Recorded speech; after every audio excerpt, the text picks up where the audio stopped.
Well, Joe Biden's toast, absolute toast. Medical expert basically says, yeah, he's got a major, major illness, and this guy's pissed. We're going to show you. Might be the most consequential video you see today. Even CNN turning on Joe Biden because they're telling the truth. Yeah, that's right. It's a big moment, folks. Jake Tapper is telling the truth. We're going to share that with you. We've got all that and Karine Jean-Pierre's absolute meltdown at the White House. I don't think she knew that answering questions was part of the job description. It's a big day ahead of us. I'm glad you're here.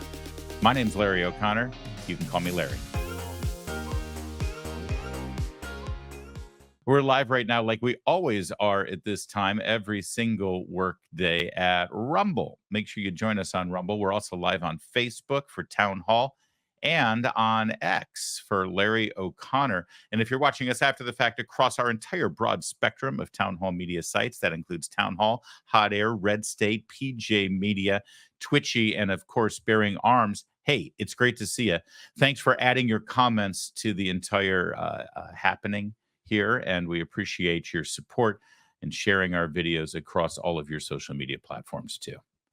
I want to get right to this video. I think this may be the most consequential analysis of the medical condition we see before us right now with the President of the United States, Joe Biden.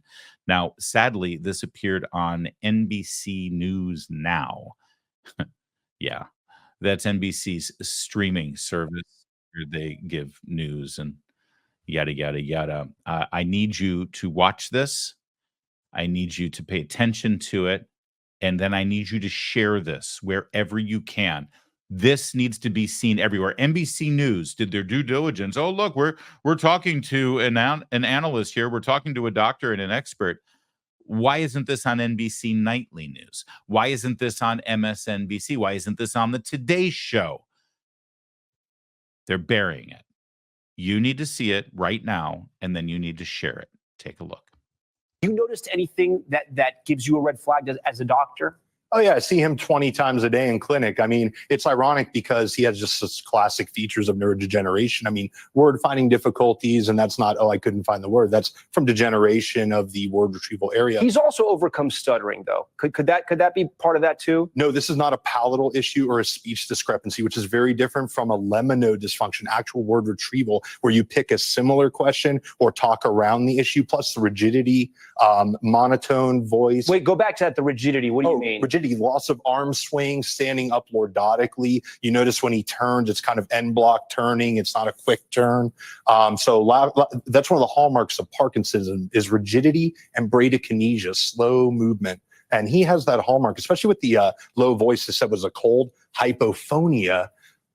A small monotone voice like this over time is a hallmark of Parkinsonism. I could have diagnosed him from across the mall. Here are some of the symptoms from Parkinson's. We just had him up there on the screen. If we can put him back. What about the movement? Some people have pointed out the way he walks. Sometimes it's not very fast, small steps. Is that something that is common in people who are battling a disease like Parkinson's? Yeah, it's a hallmark. Shuffling gait, we call that, so little steps. Loss of arm swing from the rigidity. When we walk, we have a nice cadence. You notice he doesn't really swing his arms. And end block turning, meaning he kind of pivots around his foot. If you said, hey, President Biden, he wouldn't go like this. So, yeah. But I also know, and tell me if I'm wrong here, it's very hard to diagnose Parkinson's, isn't it?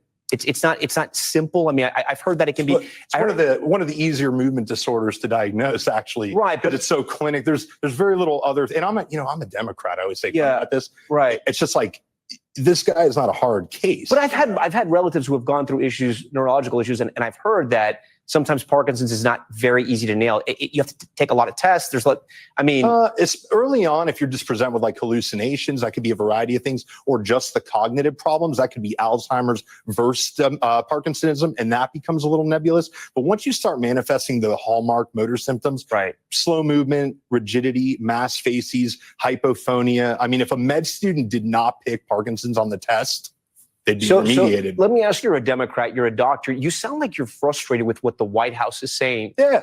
Why? Well, because, I'm an American before everything. And I look at it and say, when I used to see Russia, Soviet Union, North Korea, when they just make outrageous things, like when North Korea can't keep the lights on and they say, oh, it was some faulty power thing. I kind of hate that kind of stuff. They had 4 years, my own party had 4 years to find, this was a wreck in slow motion. And they had 4 years to find, out of 350 Americans, one person that could take the place. And here we are the day before school trying to do the homework and replace a guy who's got a neurodegenerative disease. Wow. Wow, wow, wow, wow, wow. Did you follow that? And how clear that was? How straightforward it was? What NBC News Now, NBC's online streaming news service. Great find from the X account, End Wokeness. Those guys are great. Or that guy is great, or that gal is great. You're great, End Wokeness. Absolutely devastating. Absolutely 1,000% devastating.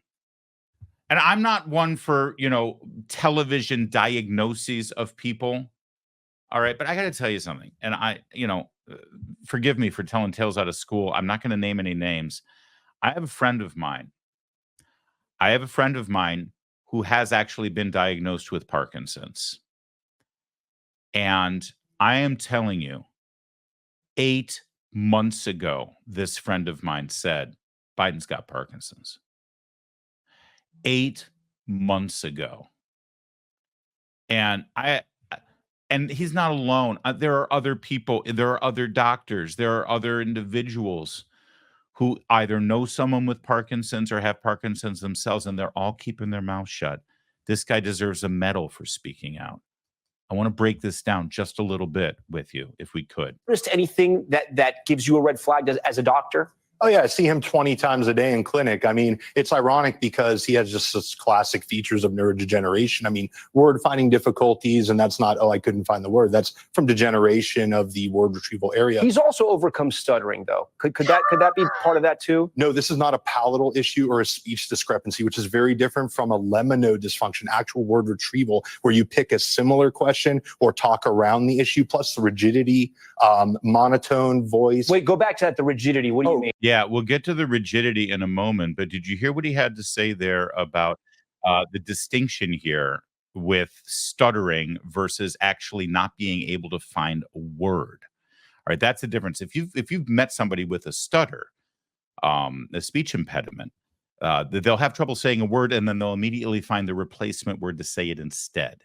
Right? That's one of the things that they do to adapt to the speech impediment they had. This brings us to this article. I believe this is in the New York Magazine expose that's recently been put out. Clay Travis put this out on X and found this part. During a fundraiser at the Four Seasons in New York in June 2023, Biden spoke for 5 to 10 minutes. 5 to 10 minutes. You're spending, $50, $60, $100,000 to have dinner with Biden. He speaks 5 to 10 minutes. What a guy. Then he took a few questions. This is according to attendees who bought a ticket. They were struck by how fragile he seemed. At one point, Biden couldn't recall the word for veteran. The president asked the group to help him find the word, saying he wanted to refer to a person who had served in the Army or Navy. That's not a stutter. That's not a speech impediment. That's, I don't have the word. I don't know what the word is. I know the definition of the word. Help me out. Listen, we all have moments, okay? Happens to me all the time. I also broadcast 5 hours a day. So sometimes your brain turns to mush. That's not his situation. Right now we get into the rigidity thing, something that we all remember when we all had our cheap fakes that got put out there showing Biden standing rigid at the Juneteenth celebration where he was literally frozen. Or what about the time at the fundraiser in Los Angeles where, again, he was rigid and frozen and Obama had to snap him out of it? Cheap fakes. You're lying. You're lying. That's the rigidity we're talking about. Listen. Rigidity, loss of arm swing, standing up lordically. You notice when he turns, it's kind of end block turning. It's not a quick turn. So that's one of the hallmarks of Parkinson's is rigidity and bradykinesia, slow movement. And he has that hallmark, especially with the rigidity and bradykinesis. That would be the slow. And again, my friend who has Parkinson's, this is all sort of, it all fits together. It's a puzzle piece here. Slow movement. Instead of, somebody says your name and you go, what's going on, man? Right? That's what you would do. Well, remember this moment from like 2 weeks ago? Mr. President, can you tell us, sir, Donald Trump refers to himself as a political prisoner and blames you directly. What's your response to that, sir? You think that— Yeah, we all remember that from a couple of weeks ago. That's exactly what he's describing. It's exactly what he's describing. This is so devastating what this doctor has done here. He's an expert on Parkinson's. Low voice they said was a cold. Hypophonia, a small monotone voice like this over time, is a hallmark of Parkinsonism. What have I been telling you about the slow voice, the low voice? This is why he has to have the microphone. I've been telling you this for how many weeks and how many months now on this show? Don't you find it weird that he's sitting there with the presidential podium with those microphones right there? Everybody comes up and talks. Everybody's introducing the president or saying their thing. Then it's time for the president to come up and give his remarks. And those exact same microphones that were used on the podium to pick up everybody else who spoke aren't sufficient for Joe Biden. He picks up a handheld microphone. And it's not because he's going to leave the podium and go sing a song like Tom Jones in the finale of his concert or something. It's not karaoke night at the White House. He uses a handheld microphone because his voice is so low, so soft, so weakened by his condition that he has to hold that microphone there and they have to raise the gain on it so high to even pick him up. That's why at the debate, when they didn't have that benefit of a handheld microphone, it was so acute. It was so astounding. It was so jarring because we hadn't seen that because they've been covering it up this whole time. And they even covered it up that night because people were saying, what's wrong with his voice? What's wrong with his voice? And what did they say? Oh, he had a cold. He didn't have a cold. Of course he didn't have a cold. I could have diagnosed him from across the mall. Here are some of the symptoms from Parkinson's. We just had him up there on the screen. If we can put him back. What about the movement? Some people have— Look at this. Look at this. I don't know about the tremor. I haven't seen him, but he keeps himself messed. You know how he walks with his hands right down on his hips? And it looks like his upper body doesn't walk. Think about it. Imagine what it looks like when he's walking from the helicopter and it's just like from the hips down and the upper body doesn't move. The reason that he keeps his hands down, or he always got something in his hands, he's always walking around with his sunglasses in his hands. It's to keep the hand from tremoring. This is what people do to hide these effects. The rigidity we see all the time, the slow movement. I mean, come on, you've seen him walking. Masked face. That's that blank look that he's got so often that was so evident at the debate, and then the soft and the low voice. This is, it's textbook what this doctor is saying, and he's being so rapid fire, so matter of fact. And now, as we get into this part of the interview, thank you for walking through this segment with me again, because I think it's so important and so impactful and so devastating. Please share this around because it won't be seen, because NBC News even tried to bury it. When the reporter tries to push back on so many things, it's hilarious. Have pointed out the way he walks. Sometimes it's not very fast, small steps. Is that something that is common in people who are battling a disease like Parkinson's? Yeah, it's a hallmark. Shuffling gait, we call that. So little steps. Loss of arm swing from the rigidity. When we walk, we have a nice cadence. You notice he doesn't really swing his arms. And end block turning, meaning he kind of pivots around his foot. If you said, hey, President Biden, he wouldn't go like this. So, yeah. But I also know, and tell me if I'm wrong here, it's very hard to diagnose Parkinson's, isn't it? I love this. Isn't it hard to diagnose Parkinson's? He's asking the Parkinson's expert. And I'll tell you, there is a process, again, because I've got a friend who's been through this. There is a process that they go through to eliminate a lot of other things, right, before they land on Parkinson's. So it's a process, but it's not that it's difficult. It's just that you want to eliminate what else it might be before you put somebody on a diagnosis that involves some pretty heavy-duty pharmaceuticals to get you through the day. It's not simple. I mean, I've heard that it can be. By the way, I love this guy. Watch his face when he's asked. It's kind of hard to diagnose this, right? And the dude's like, no. Watch his face. Keep your eye on the doctor's face. Isn't it? It's not simple. I mean, I've heard that it can be. It's one of the easier movement disorders to diagnose, actually. Right, but it's so clinic. There's very little other. And I'm a Democrat. I always say at this. I love that he's sitting there in the studio of NBC and he feels like he has to bend over backwards and say, by the way, don't get me wrong, I'm no MAGA fascist racist creep. I'm a Democrat, right? So it's like, don't come at me, bro. All right. I'm just, you asked me here as a doctor. I'm telling you the truth as a doctor, because this guy's suddenly getting combative. Isn't it true that it's not that easy to diagnose this? Isn't it true that you voted for Trump? Isn't it true that you have MAGA underwear?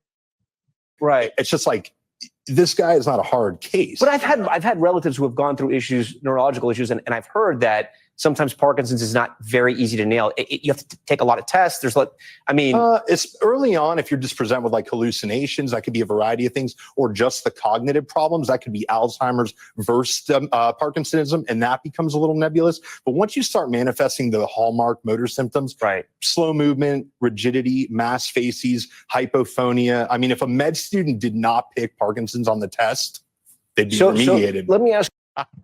How great is that? If you're a med student and you're watching Joe Biden and you're given multiple choice on what his condition is and you don't pick Parkinson's, you failed. Am I wrong? Is this not devastating? Like absolutely toast. Nobody can watch this and not recognize some very important things. And by the way, I just want to take a moment here again, because I'm sensitive to this. I'm sensitive to people who may have this condition. I think one of the most heroic things I've seen in my life, Michael J. Fox, living with and being a beacon of hope and an example to people who have Parkinson's disease. I think it's noble and fantastic.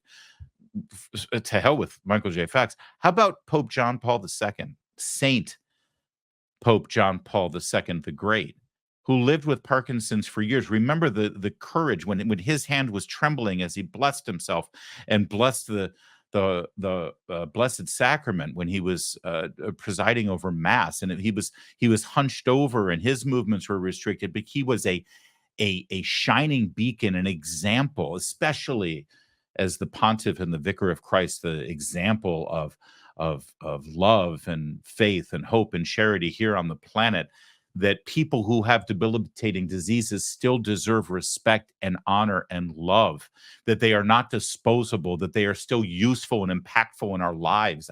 That's very important here, okay? I'm not suggesting that if you get Parkinson's disease, you're done. Your life is over, that you can't bring something useful to the table. In fact, I think the White House is playing this so wrong. If they were honest with us, and that's the key, Joe Biden could actually emerge as some sort of heroic figure here. It's too late now, though, because the story isn't even about Joe Biden's condition anymore, because it's so obvious he has a condition. The story is this massive cover-up, this massive, cynical, deceitful cover-up that continues to this day, that Kamala Harris is a part of. And if she thinks she can just ascend to the throne when all of this is over, she's got another thing coming, because she's part of this. She's part of the criminal behavior we're seeing right now, keeping the truth from the American people. All right, I just want to make sure that you all recognize that, because I've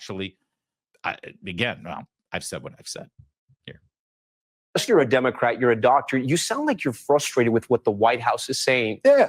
Why? Well, because, I'm an American before everything. And I look at it and say, when I used to see Russia, Soviet Union, North Korea, when they just make outrageous things, like when North Korea can't keep the lights on and they say, oh, it was some faulty power thing. I kind of hate that kind of stuff. They had 4 years. My own party had 4 years to find, this was a wreck in slow motion. And they had 4 years to find, out of 350 Americans, one person that could take the place. And here we are the day before school trying to do the homework and replace a guy who's got a neurodegenerative disease. That's right. That's amazing. I'll say it again. Absolutely devastating. Absolutely devastating segment there. And that should be it. Anyone who sees that, it's over. And I do you got to love the fact that this man, this Democrat, just compared his party and the White House run by his party apparatchiks, compared them to the Soviet Union and North Korea. in their ability to lie to your face and then act like you're the problem if you dare to challenge the lie. To that end, speaking of the lie, speaking of the cover-up, yesterday, after Karine Jean-Pierre's press conference, which we'll get to a little bit later in the program, President Biden's personal physician, Kevin O'Connor, no relation, put out a statement further clarifying the examinations that the president has undergone with regard to a neurological specialist who is an expert in Parkinson's disease. And he put out bullet items here from his examinations. The president's gait remains stiff, but has not worsened since last year. Really? Apparently, Kevin O'Connor is also legally blind. Examination this year was unchanged with the exception of possibly tighter hamstrings and calves. It's from all that biking. And then pay close attention to this. An extremely detailed neurological exam was again reassuring in that there were no findings which would be consistent with any cerebellar or other central neurological disorder, such as stroke, multiple sclerosis, Parkinson's, or ascending lateral sclerosis. This exam did again support a mild peripheral neuropathy in both feet. He did not demonstrate any motor weakness, but a subtle difference in heat-cold sensation could be elicited. All right, and on and on. But did you notice that? No indication of multiple sclerosis, Parkinson's, or ascending lateral sclerosis. Well, that sounds pretty detailed and expert-y. Who are we to quibble with the doctor's findings? That's the president's physician, after all. There's just one problem with it. It was analyzed, and thank you to Greg Ree on the X platform for sharing this. Biden's doctor, Kevin O'Connor, reported that Biden shows no signs of ascending lateral sclerosis. Karine Jean-Pierre repeated it yesterday. Here's the problem. Ascending lateral sclerosis is not an actual condition. There's no such thing as ascending lateral sclerosis. He may have meant to say amyotrophic lateral sclerosis. That's ALS, Lou Gehrig's disease. I've spoken to top neurologists who say they do not know what ascending lateral sclerosis is and what it would even refer to. It's more evidence that O'Connor, no relation, is incompetent and or did not write the letter giving Biden the green light. Certainly no neurologist did. I mean, that's troubling, isn't it? Meanwhile, over on CNN, Jake Tapper has suddenly decided to pretend to be an impartial journalist. He has decided that the American people cannot be fooled or lied to anymore. So he's now all in on reality. He's decided to move his chips on the roulette table over to the spot that represents reality. So here he was yesterday going through the recent remarks from President Biden and pointing out to everyone in the world what everyone in the world knows already. In reality, 72% of voters say that they believe President Biden is too old. That's according to CNN's most recent polling. Voters have been saying this for quite a long time. The reality is that the Democratic elites are mostly late to acknowledge these age and ability issues compared to the rest of the public. The elites have been forced to reckon with it after the debate just 11 days ago. Look at my career. I've not had many of those nights. It was a terrible night, and I really regret it happened. But the fact of the matter is, how can you assure you're going to be on faith that can intervene on your way to go to, work tomorrow? Age wasn't, the idea I'm too old. The fact of the matter is, how can you assure you're going to be out on your way to go, work tomorrow? Age wasn't, the idea that I'm too old. Keep in mind, that soundbite is supposed to be reassuring to those Democratic supporters who have gone wobbly. Many Democratic officials with whom I've spoken are worried that President Biden and his family and his inner circle appear to be in complete denial, not just about whatever might be wrong with him, but the state of his candidacy right now. Jake Tapper doing some shtick that we were doing about 4 years ago. You play a clip of Biden saying something, you cut back, and then you read the transcript of what he just said and said, what the hell is this guy saying? Literally 4 years ago. Remember when he was campaigning? We hold these truths to be self-evident, that we gotta go, you know the thing. This is nothing new, Jake. Welcome to the party, pal. And by the way, quit copying our bit. I'm a little annoyed now. That's our shtick. Stop watching the show. Before anybody, I got to tell you, I'm so annoyed at people on my side of the political equation, even journalists and political commentators like me who spent time yesterday on X saying, credit where credit is due. Jake Tapper is being honest, that he deserves credit for doing this. He deserves credit for being honest. Shouldn't that sort of be the baseline for the profession, guys? Let's not forget who Jake Tapper is. Let's not forget 4 years ago when he had the opportunity to be honest and pursue the truth. During the campaign, the president's daughter-in-law, now the chairwoman of the Republican National Committee, but she was one of the spokespeople for the re-election campaign. She appeared on Jake Tapper's show, and she pointed out the obvious neurological cognitive pathologies that we're all witnessing with Joe Biden, to point out that he is not physically fit to serve. Now, look what happened with Jake Tapper 4 years ago when Laura Trump pointed out basically what Jake Tapper just did on his show yesterday. Every time he comes on stage or they turn to him, I'm like, Joe, can you get it out? Let's get the words out, Joe. You kind of feel bad for him. How do you think it makes little kids with stutters feel when they see you make a comment like that? First and foremost, I had no idea that Joe Biden ever suffered from a stutter. I think what we see on stage with Joe Biden, Jake, is very clearly a cognitive decline. Okay. That's what I'm referring to. It makes me uncomfortable. You have to watch somebody on stage search for it's so amazing. questions It's so amazing to me and, that and try and figure out an answer. a cognitive decline. Well, when you're trying to tell me that what I was suggesting was I think that you stuttering, were mocking his stutter. Yeah, I think you were mocking his stutter, and I think you have absolutely no standing to diagnose somebody's cognitive decline. I would think that somebody in the Trump family would be more sensitive to people who do not have medical licenses diagnosing politicians from afar. Plenty of people have diagnosed your father from afar, and I'm sure it offends you. Your father-in-law from afar. I'm sure it offends you. You don't have any standing to say. I'm not diagnosing him. What I'm saying, Jake, you just talked is about that a cognitive decline. That Joe Biden I have is one last struggling question for you, Laura. You can't times on stage, and it's very concerning to a lot of people that this could be the leader of the free world. Okay, that is all I'm saying. I genuinely feel sorry for Joe Biden. I appreciate. Yeah, and then he kicked her off the show. Screw you, Jake Tapper. Screw you. How do you think little children feel?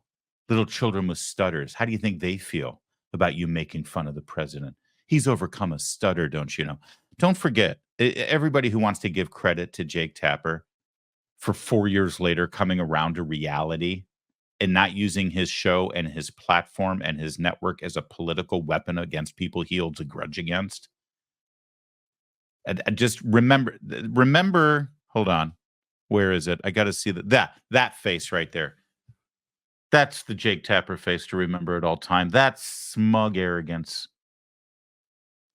That smug, smart-ass arrogance who holds people in contempt for daring to step forward and say, I think we're seeing some cognitive decline with Joe Biden.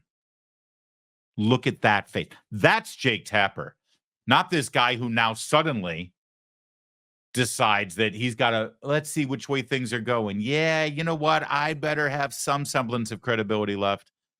You know, I better at least dip my toe in the water of reality over here.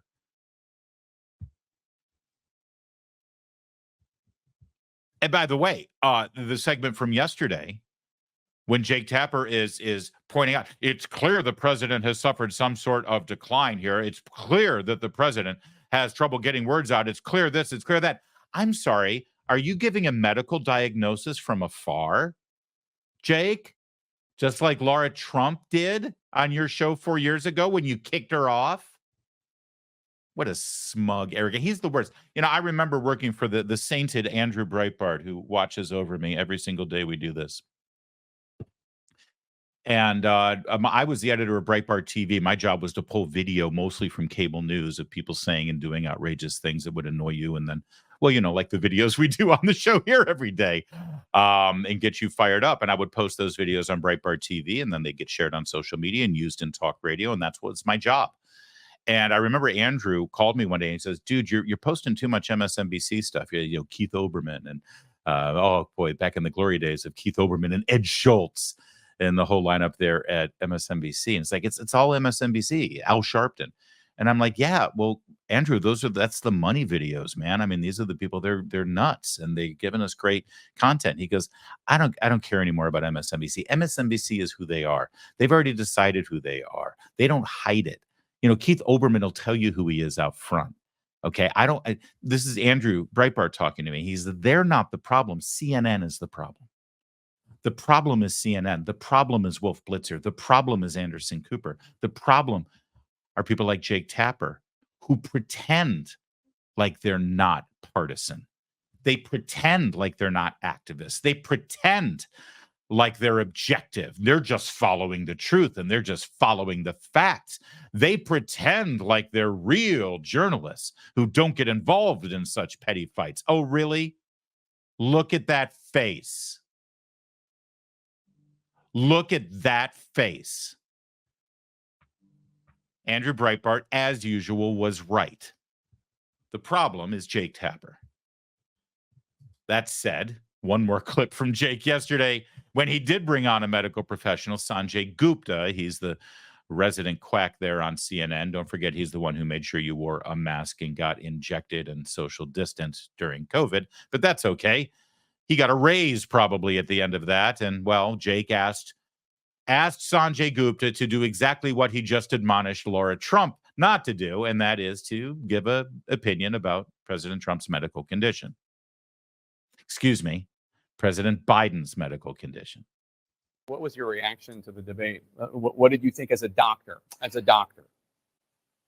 Well, there was concern, I think, from the go, frankly. First question you asked, I think right away when I watched if it were my dad, there was cause for concern. Stumbling of speech, sort of confused rambling at times, and then also motor symptoms, lack of expression in the face. None of those things are diagnostic of anything. I just want to be clear about that. But in aggregate, they are flags. And I think anybody, and unanimously from the medical professionals I've heard, they would advocate for testing based on what they saw at that debate. All right. That's a good wrap up there of the diagnoses. Again, I want to remind you to please share this video. This segment in particular, it'll be published up at, whatever platform you're watching this on right now. It'll be published a little later in the afternoon because that doctor, what's his name again? The doctor on NBC now. Oh, I had his name there a second ago. Well, that doctor, the Parkinson's expert, needs to be seen and shared far and wide. Dr. Tom Pitts, neurologist, Dr. Tom Pitts, a phenomenal segment that basically should have put an end to all the speculation, all of the lies, and all of the obfuscating, all of the propaganda from the White House. It's over. It's over. The man is toast. He's been lying and covering up from the beginning, and they're all in on it, all of them. Oh, and one last thing. Jake Tapper. Can your savings weather an economic storm? Think about it. Think about where your money is right now in your savings. Think about what you put away for the future and for your retirement. Inflation can render cash worthless. Real estate can crash like it did in 2008. Economies built on a mountain of debt can fall like a house of cards. There are very few physical assets you can invest in that can stand the test of time. I mean, except for gold. Gold, you betcha. Gold has withstood as a valued form of money for millennia. Just read the Old Testament, dude. Gold is everywhere. It's why people are flocking to it now, and why Birch Gold is busier than ever. Through a little-known tax loophole, Birch Gold lets you convert a retirement account into a tax-sheltered IRA in physical gold. And the best part is it doesn't cost you 1 penny out of pocket. These are accounts that you've already got. You just convert them. Why don't you get more information? Why don't you text my name, Larry, Larry, to 989898 and claim your free info kit on gold? I'll ask again, can your IRA or your 401k weather an economic storm? Because clouds are forming, guys. The storm, it's near. Call the people I trust. Birch Gold. Text Larry to 989898 and secure your savings today. All right, that brings us to the press conference of all press conferences. You know, I don't think Karine Jean-Pierre knew that answering questions was going to be part of the job description here. Don't you get the feeling after yesterday's disaster that she walked back into the office and said, hold on. I actually have to answer questions and follow-up questions? And if they don't believe me, they're going to push me and press me and ask me more questions to prove what I said was right? What the hell is this? What have I gotten myself into? Nobody told me that's what this job was. Karine Jean-Pierre yesterday challenged on a very simple question. John Levine, great reporting from the New York Post, discovered that a neurologist specialist in Parkinson's disease visited the White House 8 times over the course of 8 months. Why? Why was he there? And the simple question that Karine Jean-Pierre, during this entire transaction you're about to witness, the one question was this: can you say yes or no that this neurologist and specialist in Parkinson's, was he or was he not there to deal with the President of the United States, either in consultation or examination or observation or testing? Were his visits related to Joe Biden, yes or no? And she never answered that question. Never. Watch what happened. Give you that answer, but he did not have a medical exam. He did not have a physical. Tuesday. Yeah. Did you know about that verbal check-in, or did we just not ask him that precise question? So the line of questions that I was getting that day was, in the way that I was hearing the question, was about the medical exam. I answered MJ's question when she asked me medical exam, and I answered and I said no, physical. And then somebody else asked me, was there a check-in? I did not mean to steer anybody wrong. I was still thinking about the medical exam. I was still thinking about the physical. That's how I answered the question. And then when it became, when the president actually spoke to it, I went back, asked the medical doctor, and he said they had a verbal check-in. That's what he said. But in answering the question, I was talking about the medical exam. I was talking about the physical. And then quick ones. There's a lot of reporting in the last 24 hours about a Parkinson's expert who's come to visit the White House almost a dozen times over the last year or so, including at least one meeting with the president's physician.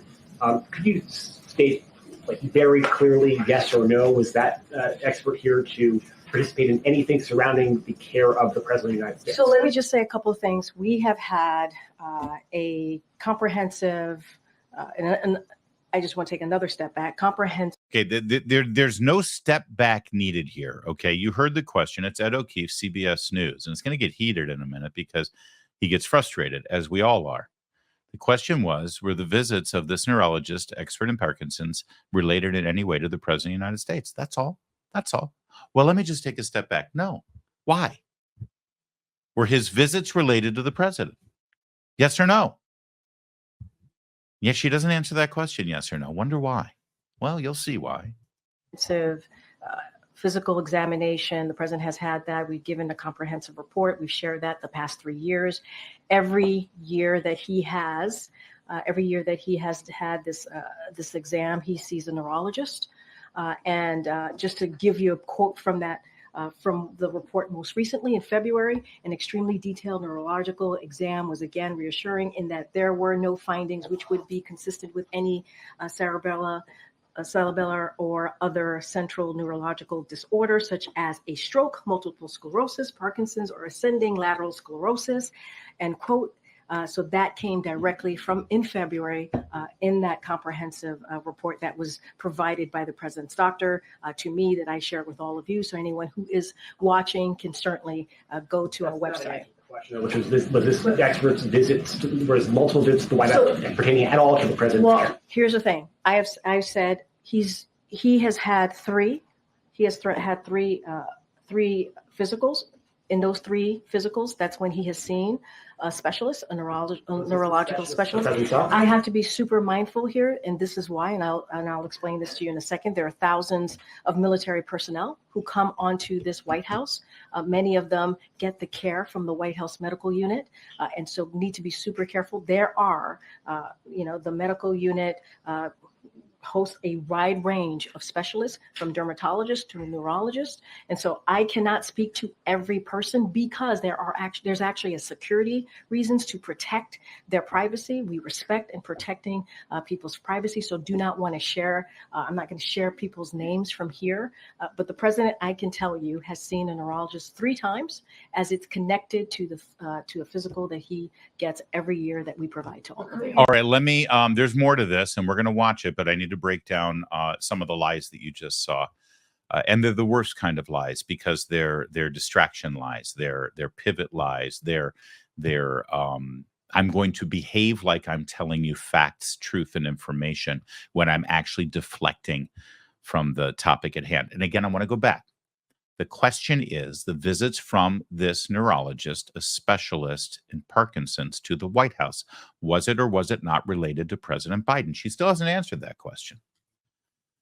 Now, what she has said is that as part of his annual exam, of which he has had 3 now, he has a neurological test. And so he sees a neurological specialist. But I don't know if you heard it in there. Ed O'Keefe asked, at the White House or at Walter Reed? Now, that refers to Walter Reed Medical Facility in Bethesda, Maryland.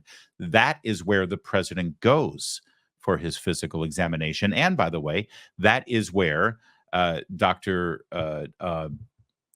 Oh gosh, what's the doctor's name? It's so funny because it's an ironic name. The doctor, the neurologist that we're talking about, not Dr. O'Connor.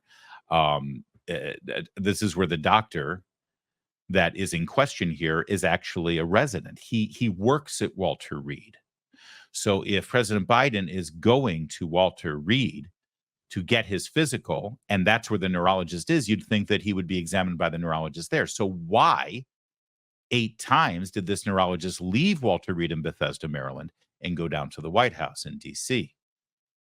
So she's telling you he gets examined, neurological exam every time he does a physical exam. Okay, well, that's 3 times, not 8 times. And that would be at Walter Reed, not at the White House. So it doesn't answer the question at all.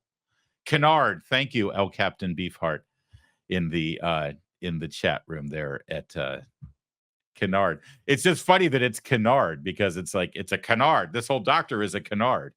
It's hilarious. Thank you, El Capitan. It doesn't answer the question. It is a deflection. Were the visits by the neurologist, Dr. Kennard, 8 times at the White House related to President Biden? Well, I can tell you that he sees a neurologist every year when he does his physical exam. Okay, well, that's not at the White House. That's at Walter Reed. So can we get back to the question of the 8 visits to the White House? Then she goes on to say, well, there are other personnel that the doctor sees here in the administration, the White House, the old executive office building, but we can't release any more information about that out of security purposes. Now, she could have easily said it wasn't President Biden, it was someone else. No one's asking for names. We're asking a yes or no question on whether it's Joe Biden. So now she's like throwing up all these distractions. Well, there are thousands of people here.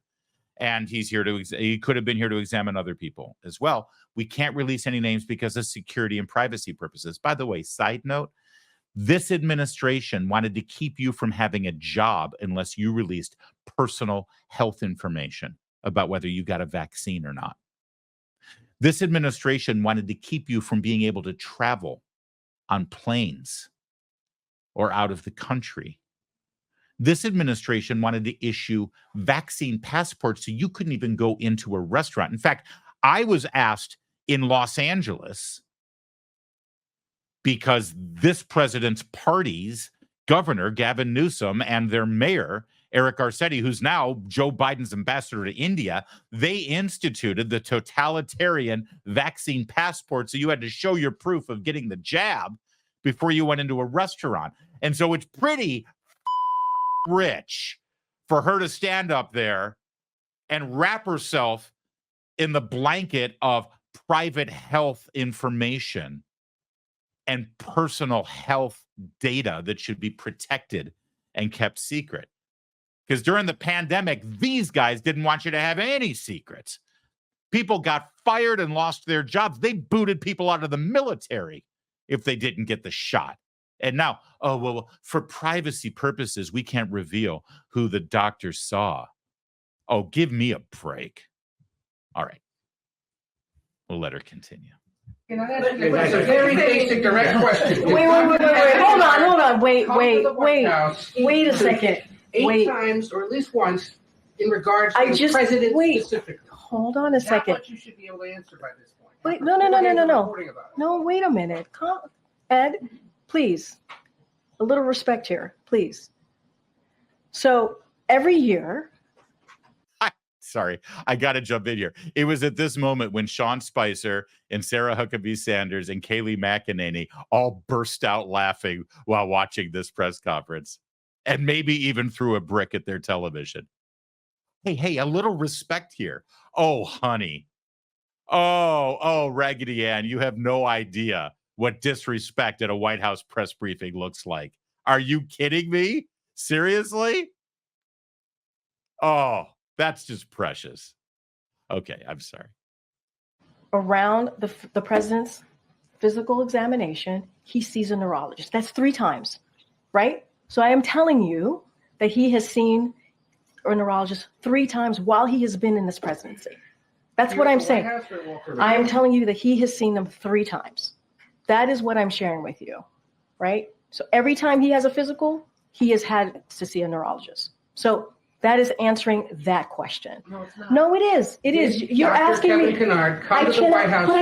I also said to you. Yeah, I just want to point out as this fight continues that she just said that answers your question. No, the question is the 8 times this man visited the White House, was it related to Joe Biden?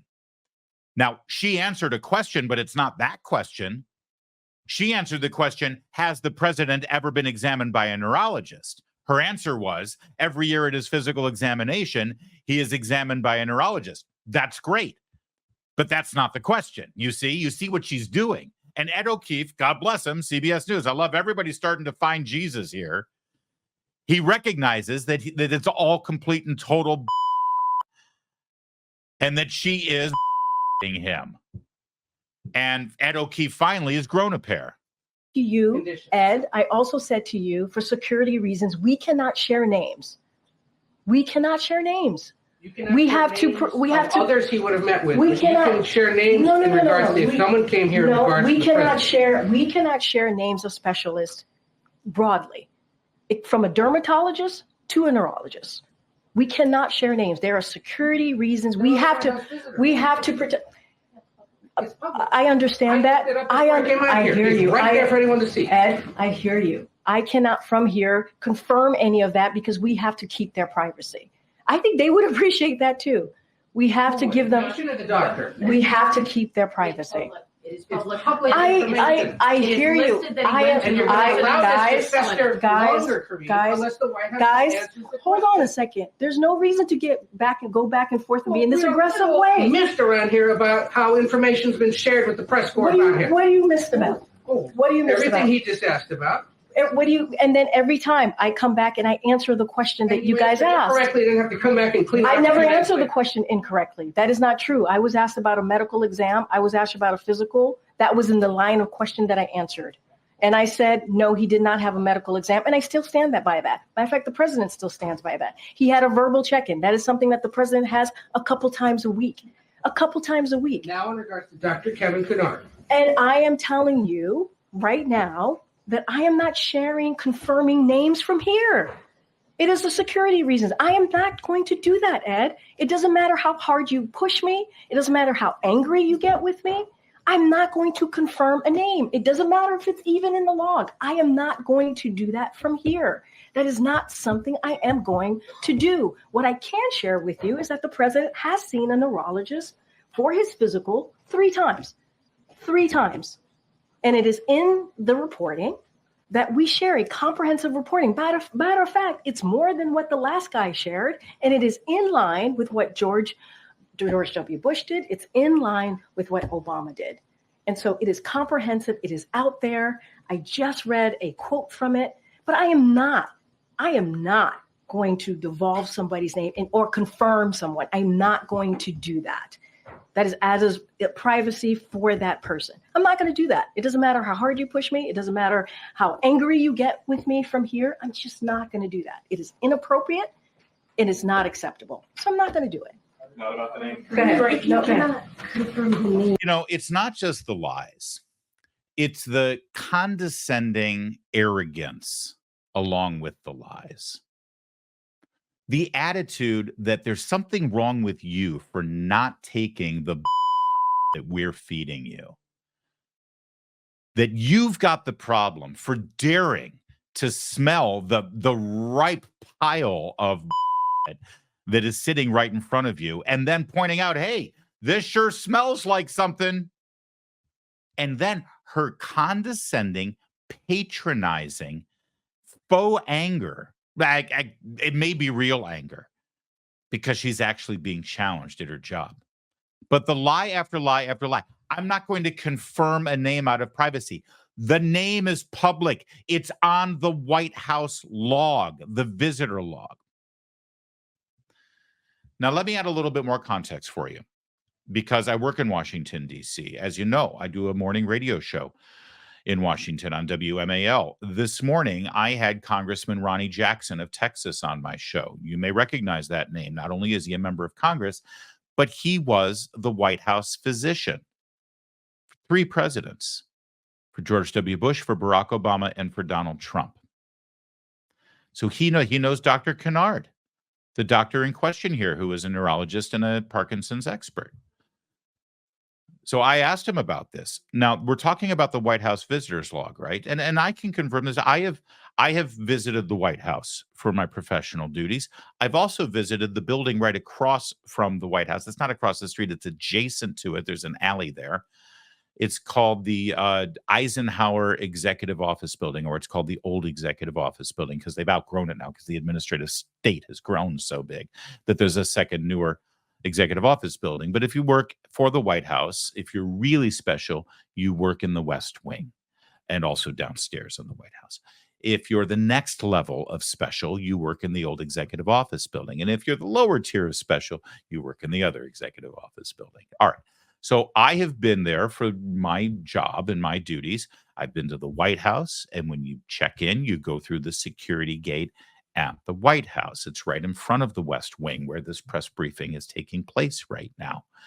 Or sometimes you have to go to a meeting at the Old Executive Office Building. That's a different gate. It's a different entrance.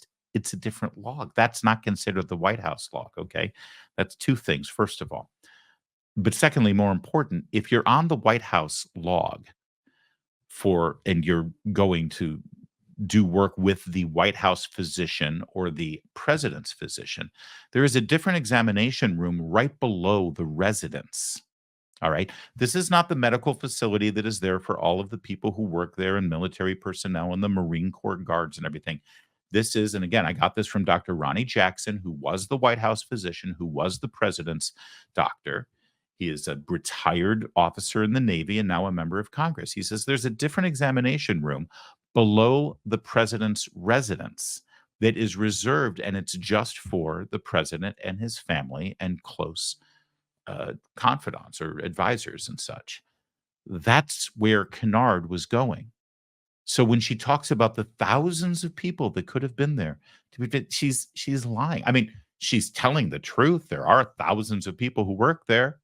She's telling the truth that it could have been those other people. And, out of privacy and security purposes, I'm not going to reveal any names. So she can be truthful without actually answering the questions. And therefore, she's telling a truth to be deceitful. Does that make sense? And again, the question was this doctor there as it relates to Joe Biden? Was he there to visit Joe Biden, either to examine him, to test him, to follow up with him, to prescribe medication to him? Were those visits related to Joe Biden? And she answers with facts that are completely unrelated to that question.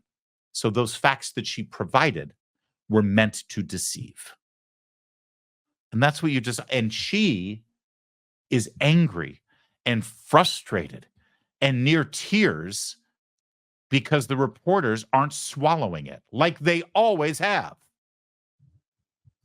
And so a little later in the press briefing, she came back to it. That's just how arrogant she is. I just want to take a step back for a second, because I do take offense to what Ed alluded to. You know, come out here every day, there's a press briefing, and we do our best to give you the information that we have at the time. That's what we do. And we understand that the freedom of the press, we respect the freedom of the press. You heard me talk about this last week. I appreciate the back and forth that we all have. I try to respect you, and I hope you try to respect me. And we literally do everything that we can. My team does everything that we can to make sure we get the answers to you. That's what we do. And sometimes we disagree. Sometimes we are not in agreement. But you know what? That's democracy. That is what is important, to have that healthy back and forth. And so to say that I'm holding information or allude to anything else is not unfair. It's really, really unfair. I think people who are watching and have been watching this briefing for this past week could say that we are doing our best in this briefing to provide the information that we have. And I will admit, I will be the first one to admit, sometimes I get it wrong. At least I admit that. At least I admit that. And sometimes I don't have the information. And I will always, always admit that. But I do take offense to what was just happening at the beginning of this briefing. It's not okay. What you just saw was quintessential millennial / Gen Z DEI histrionics. You know, for the first time in her entire career, this pliant